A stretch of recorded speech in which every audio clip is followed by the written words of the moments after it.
Most people think being calm is a personality trait. They think it's a gift you're lucky enough to be born with, like blue eyes or a fast metabolism.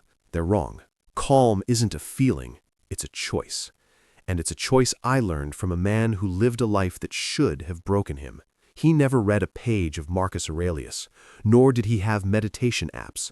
He was a blue-collar worker with 2 fingers missing from his left hand and a bank account that stayed at 0. While the world tells us that inner peace is found in the mountains or through luxury, he found it in the middle of poverty and chronic suffering. He possessed a quiet mastery over his emotions that most scholars spend lifetimes chasing. He taught me that you don't find peace, you build it. Brick by brick, every single day you decide not to collapse. That man was my father.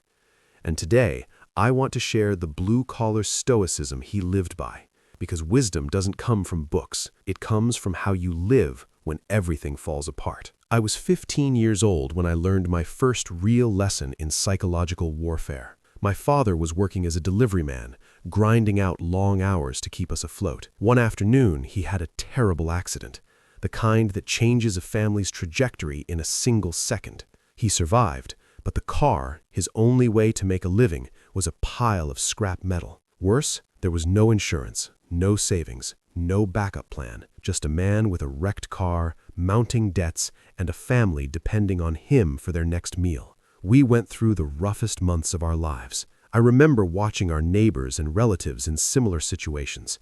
I watched them fall apart, but not my father. Even with the bills piling up like snow, even with uncertainty screaming at us from every direction, he remained steady. He was never heartbroken, and he kept repeating 4 words that I thought were a sign of weakness back then, but I carry as armor today. I remain. This passes.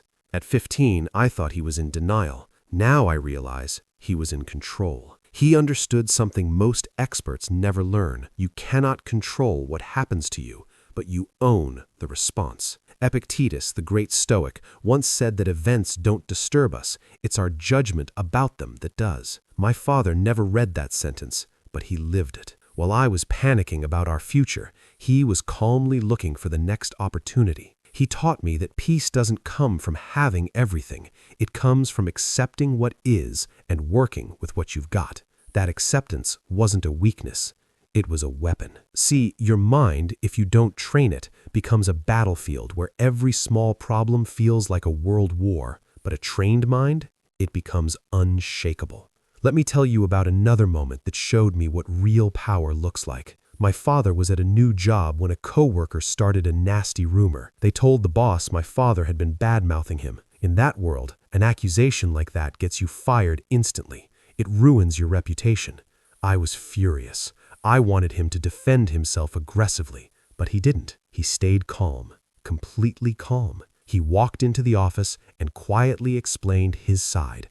No raised voice, no drama, just truth delivered with dignity. The rumor died that day, not because my father fought it, but because his calm made the lie obvious. Marcus Aurelius wrote that the best response to anger is silence. My father proved it. Silence isn't surrender, it's the ultimate form of control. The calmest person in the room almost always holds the most power. What hit me hardest was something I only understood years later. My father had a tough life, the kind of life that gives most people a valid excuse to be bitter. And yet never, once, not one single time in my entire life did I hear him complain. The philosopher Seneca warned that we suffer more in imagination than in reality. My father knew this instinctively. He didn't waste energy arguing with things that had already happened.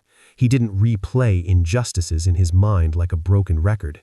He didn't feed his anger until it consumed him. He simply accepted reality and moved forward. That is the difference between surviving and thriving. Resistance creates pain. Acceptance creates clarity. If you're finding value in this story, if my father's blue-collar stoicism is hitting you where you need it most, do me a favor. Hit that like button. It helps this message reach the people who are currently in the middle of their own storm. My father had another phrase: trust the timing. 3 simple words. When opportunities fell through, when life felt delayed, or when a yes turned into a no, he never panicked. He trusted that everything happens when it's supposed to, not when we demand it. The Stoics called this amor fati, the love of one's fate. My father just called it common sense. He taught me that you can't control the outcome, but you can control the effort. Think of an archer. He can choose the best bow, he can sharpen the arrow, and he can aim with perfect form. But once he releases the string,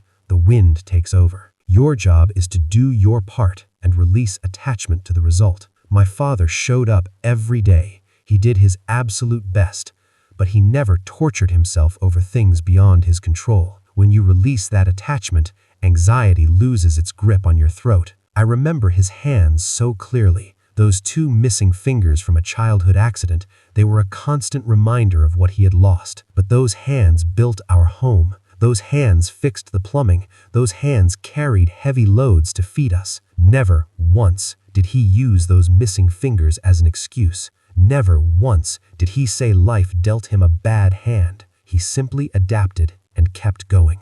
5 years ago, my father passed away, and I'm not going to lie to you, it broke something in me. But even in his death, he taught me one final lesson. Everything ends. Everyone leaves. Nothing lasts forever. And that's exactly why we must live with intention. My father is gone, but his calm lives in how I handle a crisis. His acceptance lives in how I face unfairness. His strength lives in the space between a problem and my response. You don't need a library of philosophy books to be unbreakable. You just need to decide that you will train your mind the way my father trained his, through daily choice, through conscious response, and through refusing to give your peace away to people or problems that don't deserve it. So, here is my question to you. Will you complain about the storm, or will you become the anchor? Will you let your mind run wild, or will you train it like a man with 2 missing fingers and a heart full of quiet strength? If this story touched you, like this video in his honor, subscribe to keep this wisdom alive, and comment below with the words, "I remain. This passes."